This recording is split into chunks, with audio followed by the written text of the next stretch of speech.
Today, we're taking a peek at this wonderful behemoth. So this is a 110-inch Aeon CineGrey screen from Elite Screens.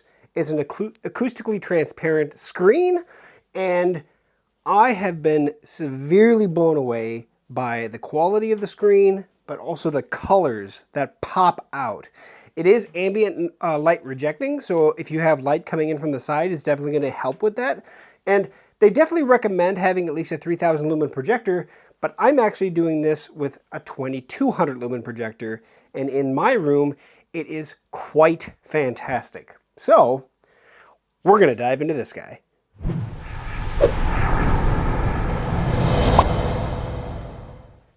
Hey guys, and welcome back to techgooch. And today, like I said, we're taking a peek at this. This is the Elite Screens Aeon CineGrey screen. It's acoustically transparent. It's ambient light rejecting. It's their their D48T screen, and there's a few reasons for this. So if I've done some videos on that actually showcased the screen I had before this. Now this is a 110-inch. The one I had before this was a 106-inch. So it's actually slightly bigger, but the footprint is actually smaller, which is kind of crazy because you have really, really small bezels all the way around. Love that. The CineGrey material is, in all reality, the reason you're buying this screen. Yeah, it looks pretty. Yeah, it's got a nice aluminum rim all the way around it that makes it look nice on the wall. It's a gray color, and I'll show you that here in a second when I turn the lights back on.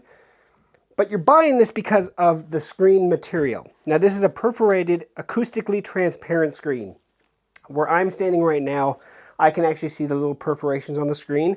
But if you step back where you should be with a 110-inch screen, they disappear. You don't see that.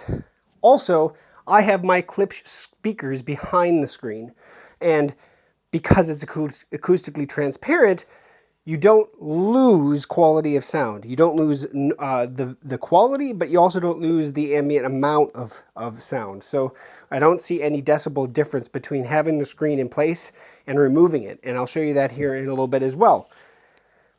This screen is absolutely fantastic. When I went from the matte white or just the white woven screen that I had prior to this one, immediately the color pop and contrast capability was substantially amazing. Now I've seen different screens pop differently, but in this light, in this room setting that I do have light coming from this side that I'm actually standing on.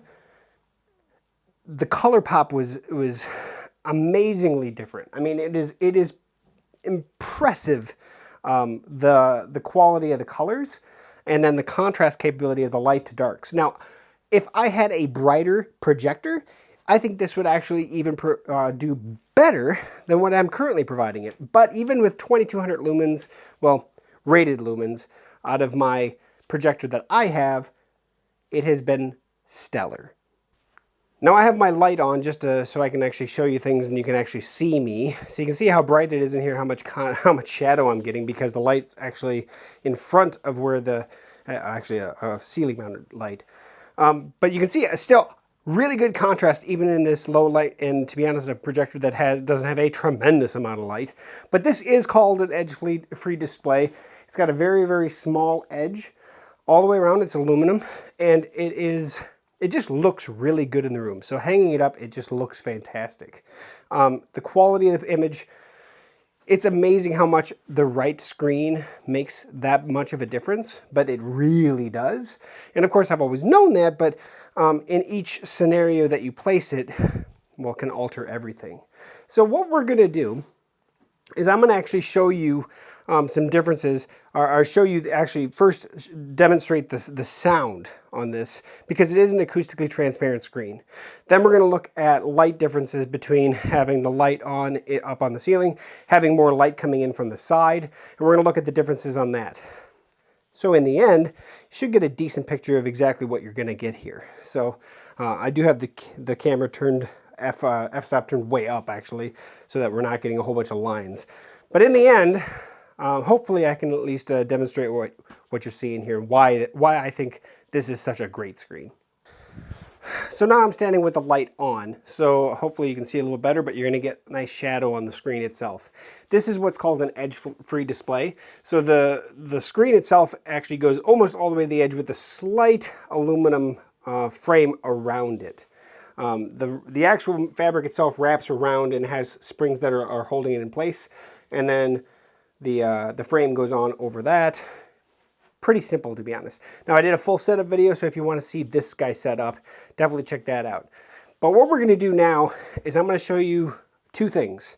One, I want to show how acoustically transparent it is, which is hard to do, but at the same time, I actually took a decibel meter around my room in different scenarios to find out how acoustically transparent it is. Secondly, let's see how much light affects this. Now, I have one light on right now in the front, but I'm standing here making shadows.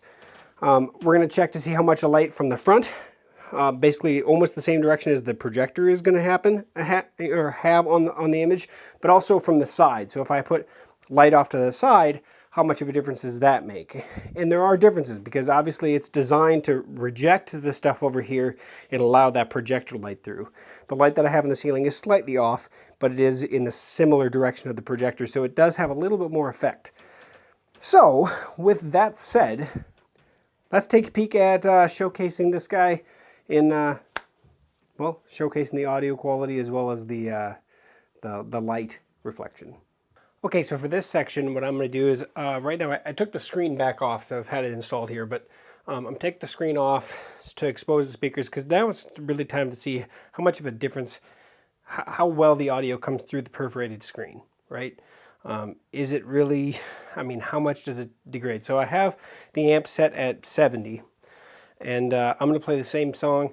I'll play parts here and part, kind of go back and forth maybe between the two, with or without the screen, and see if you can hear it, on the on the microphone, and I'll set the microphone up.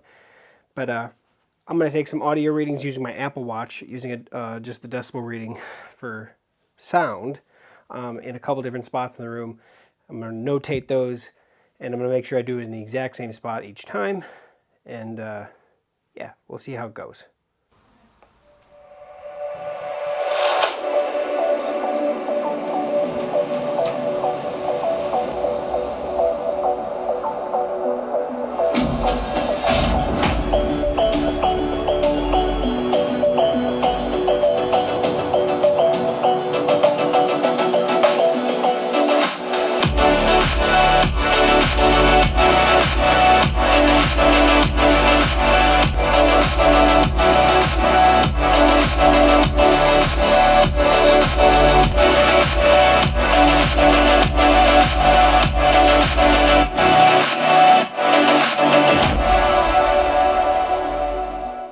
Okay, so I went through the results, both all three before and all three after, about the same. The best way to describe it is by looking at the max decibel without the screen. So I'm using the one spot, actually behind the camera is that spot that I'm actually using that I did both times. Without the screen, my max decibel was 78.0. With the screen, without adjusting anything on the amp, 77.5. I would call that fairly negligible. That's pretty awesome. I mean, I don't notice a whole lot of difference at all sitting out in the field here in our love sacks, whether it's on or off, because we played music on it beforehand, and of course watch movies with it on. I don't notice a difference. And now I've tried two different types of acoustically transparent screens. So this perforated screen versus the woven screen I had prior to this one. Also, I didn't notice a real difference between those two either. So, pretty awesome. Okay, so first up is going to be side lighting. Lights coming from the side. I have a doorway. I have a light in the doorway, an LED, just a tower light. And I'm going to basically flood the room towards the projection screen. So this is going to be kind of worst case scenario because I'm pointing it right in the area. But even with that light on, we're not really losing a whole lot of quality. Now, the thing is, before I got this screen, when I had the non-light reflecting screen, you really couldn't watch in here with any light on at all. I mean, you really had to have it dark to really enjoy it. This screen, the colors pop so much and everything pops so much that even with the lights on, it's definitely watchable. My one daughter, my youngest daughter, actually comes down and watches stuff on here frequently with the lights on, and it doesn't really detract a total amount. Now, is it noticeable? Of course, it's still a light on. But even with this light, and I mean, I can create shadows. I don't know how much you can see that, but I'm creating shadows on the walls and stuff and above. It's not drastic on the picture. That's the big thing that I'm trying to get at. And of course, I'm looking at it with the video, and I can try to adjust that. There we go. Get the refreshing signal out of it as best I can. I apologize for that. But that's light on, that's light off. Not a crazy amount different. So that's the big thing. So now let's talk about ceiling light. So, and I apologize for this, it's just really dark in here, so I'm trying to get it so you can see. The light in the ceiling is right up here. It's the light that was in the room originally, and then my projector is back here. So it's right in between the projector and the screen. And if you didn't have this ambient light reflection screen, it's a lot worse. But let's show you. Okay, that's light off. This is light on. Now you're going to get a little bit, of course, it's going to wash it out a little bit because it's right in the path of the projector, really. So we should get some of the light bounce off on this one, more or less because it's in line with where the projecting light's coming from. So it's kind of a worst case scenario type item, right? This, if the light's going to bounce off it. Now, real easy way to change that in all reality is to, well, if you can adjust the lighting or change the lighting in the room where you have down lighting, where it's not actually pointed or coming out at the screen. Because this is a dome that's hanging below the ceiling, it's actually pushing out light in all directions, including towards the screen. So you can see in the area that the light is really hitting hardest, it's washing out a little bit. But again, me sitting down here, let me move the camera maybe. Okay, so like sitting here, it's not terrible. Like you can 100% watch anything on this screen as it sits right now. And so let me pop this off, going back to the menu. I can see everything on this menu. I can read the text just fine. I can do anything and everything. Is it as good as it was when I did the no light? Of course not. Any screen like this is going to be great in that low lighting scenario. But now let's do both. Let's kick the light overhead back on. Let's kick the light on off to the side. And we're still not bad at all. So let's go back to our jungle scene. 100% solid image, no problem at all. And let me get in the shot here. Just so I can prove a point, I mean, obviously I'm getting the light from the projector too. It's not dark in here. I have plenty of light to do anything and everything I want to do in this room right now because I have 2 lights on. And it's not crazy bad on the screen. I think the screen's awesome. I really do. Good job, guys. I at least wanted to show at least what this screen looked like with the lights, with the light on and the projector off. So you can see the color of the screen is that gray type. It's also a fabric that you don't want to touch with your hands. You don't want to get your skin oil on it. So they do provide you with the gloves when you install it.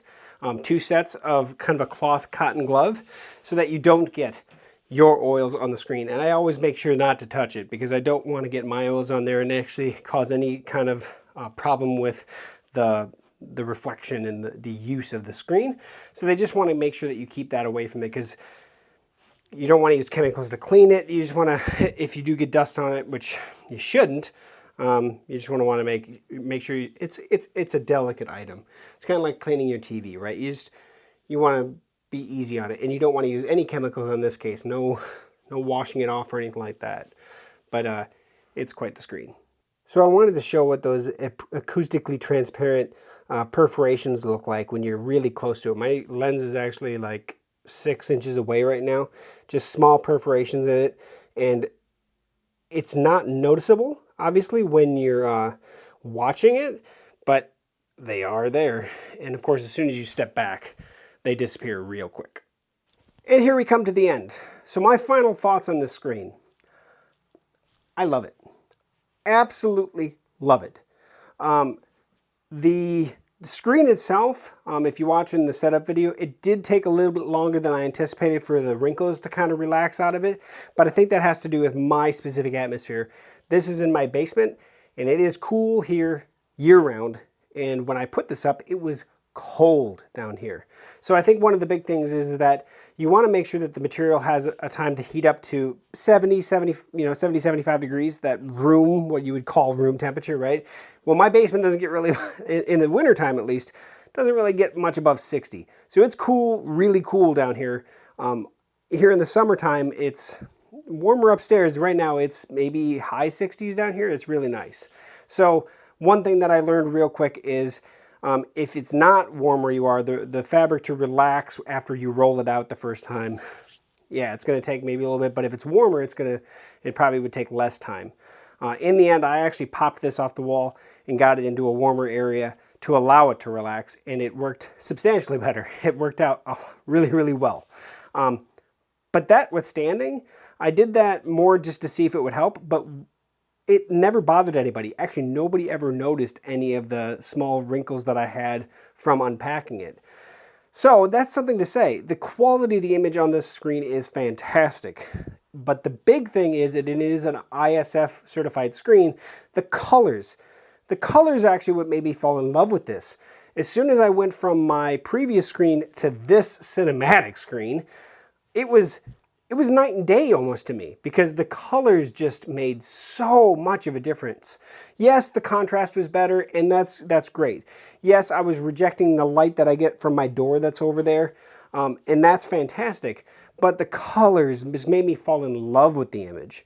And so that's the big difference between this CineGrey screen and what you would get with a standard white screen. Now, of course, every single scenario is different. And so depending on where you're placing this screen, how much light reflection there is in the room, things like that, maybe this isn't the specific screen for you. But if you're in a fairly dark room, or at least maybe some light off to the side, and you want to have better colors, highly recommend looking into this. Now, this is the 110 inch, smallest they actually make in this specific series. They make up to 150 inches.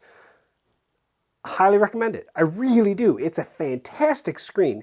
I think the one part about this screen that I dislike is one that really doesn't matter that much, and that is the mount.